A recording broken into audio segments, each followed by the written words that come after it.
ഞെട്ടിക്കൽ ബിരിയാണി എന്ന് കേട്ടിട്ടില്ലേ? അപ്പോൾ ഇതാണ് ഞെട്ടിക്കൽ ഓംലേറ്റ്. അപ്പോൾ നമ്മളുടെ ഇന്നത്തെ പരിപാടി സമയം 12 മണി. അപ്പോൾ എരിവുള്ളത് കഴിക്കാൻ ക്രേവിങ്സ് ആയിട്ട് ഞങ്ങളൊരു സംഭവം ഉണ്ടാക്കാൻ വേണ്ടി വന്നതാണ്. അപ്പോൾ നമ്മൾ ഉണ്ടാക്കാൻ പോകുന്ന ഡിഷ് എന്താന്ന് വെച്ചാൽ കേട്ടില്ലേ? അപ്പോൾ അതാണ് നമ്മൾ ഉണ്ടാക്കാൻ പോകുന്നത്, ഗുണ കഫ. അപ്പോൾ അതിന് പേരാവുന്നല്ല കേട്ടോ, അവൻ എന്തോ വായി തോന്നിയത് വിളിച്ചു പറഞ്ഞതാ. ഇനി ഈ വീഡിയോയിൽ ഇവിടെ അങ്ങോട്ട് ഫുള്ളി ഇവൻ്റെ ഓരോ കോപ്പറേറ്റ് തരങ്ങളായിരിക്കും. വീഡിയോ ഓണാക്കി വെച്ച് കഴിഞ്ഞാൽ ഇതുപോലെ എന്തെങ്കിലുമൊക്കെ അവൻ കാണിച്ചുകൊണ്ടിരിക്കും. പിന്നെ ഞാൻ വീഡിയോ എടുക്കുമ്പോഴേ അവൻ്റെ അടുത്ത് പറഞ്ഞിട്ടുണ്ട്, നീ എന്തൊക്കെ കാണിച്ചാലും ഞാൻ അതെല്ലാം കട്ട് ചെയ്യാണ്ട് തന്നെ പോസ്റ്റ് ചെയ്യുന്നുള്ളത്. എന്നിട്ടും ഇവൻ നിർത്തുന്നുണ്ടായിരുന്നില്ല. ഇവൻ ഓരോ കോപ്പറേറ്റ് തരം വീഡിയോൻ്റെ മുന്നിൽ ഇങ്ങനെ കാണിച്ചുകൊണ്ടിരിക്കുക. സാധാരണ ഏട്ടനും അനിയത്തിമാരും എങ്ങനെയാണ് അടി കൂടുക, വഴക്കുണ്ടാക്കുക, ഇതൊക്കെ അല്ലേ. പക്ഷെ ഞാനും ഇവനും തമ്മിൽ നല്ലൊരു ബോണ്ടയാണ്.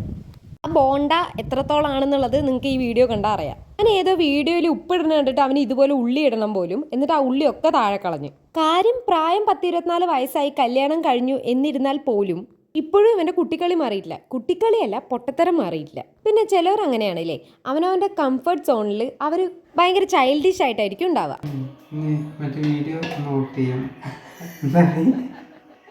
അപ്പോൾ ലിപ്സിങ്കും സൗണ്ടും കുറച്ചിട്ട് അവൻ പറയാണ് വീഡിയോ ഓഫ് ചെയ്യാനായിട്ട്. ഞങ്ങളുടെ ഈ പ്രവർത്തനങ്ങളൊക്കെ കഴിയുമ്പോഴത്തേനും നമ്മൾ ഉണ്ടാക്കേണ്ട സാധനം റെഡിയായി. അപ്പോൾ ഞാൻ ഉണ്ടാക്കാൻ പോണത് എന്താന്ന് പറഞ്ഞില്ലല്ലോ, മുട്ട ഉണ്ടായിരുന്നില്ല. അപ്പോൾ അതുകൊണ്ട് തന്നെ അതിന് പകരമായിട്ട് കടലപ്പൊടി എടുത്തിട്ട് അതിൽ ഉള്ളി, തക്കാളി, പച്ചമുളക് അതെല്ലാം അരിഞ്ഞിട്ട് ഓംലേറ്റ് ഉണ്ടാക്കണ പോലെ ഉണ്ടാക്കിയെടുത്ത്. പിന്നെ കടലപ്പൊടി മേടിച്ചിട്ടും കുറച്ചായി, അപ്പോൾ അതും കൂടെ തീർക്കണമല്ലോ.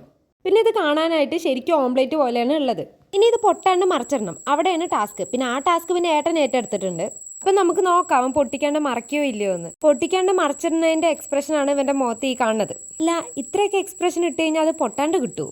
പക്ഷെ അവൻ എങ്ങനെയൊക്കെ അത് പൊട്ടാണ്ട് മറച്ചിട്ടിട്ടുണ്ട്. ഇനിയിപ്പോൾ അത് എക്സ്പ്രഷൻ ഇട്ടതിൻ്റെ ആയിരിക്കുമോ? സാധനം റെഡി ആയിട്ടുണ്ട്. പിന്നെ ക്രേവിങ്സ് അത് ഞങ്ങൾക്കല്ല കേട്ടാ, ഏടത്തിയമ്മയ്ക്കാണ്. പിന്നെ ക്രേവിങ്സ് ആർക്കായാലും സാധനങ്ങൾ വീട്ടിലുണ്ടോ, നമ്മൾ ഉണ്ടാക്കണമല്ലോ. ഇതിന് പകരം കടലപ്പൊടി ഇട്ട് അഡ്ജസ്റ്റ് ചെയ്ത് ഉണ്ടാക്കിയതാണെങ്കിൽ കൂടെ സംഭവം അടിപൊളിയായിരുന്നു. അപ്പോൾ ഓക്കെ ബൈ. അങ്ങനെ പറയാൻ പറഞ്ഞപ്പോൾ ഇവൻ കാണിക്കുന്നതാണ് ഇത്. എന്തായാലും ബൈ ഗൈസ്.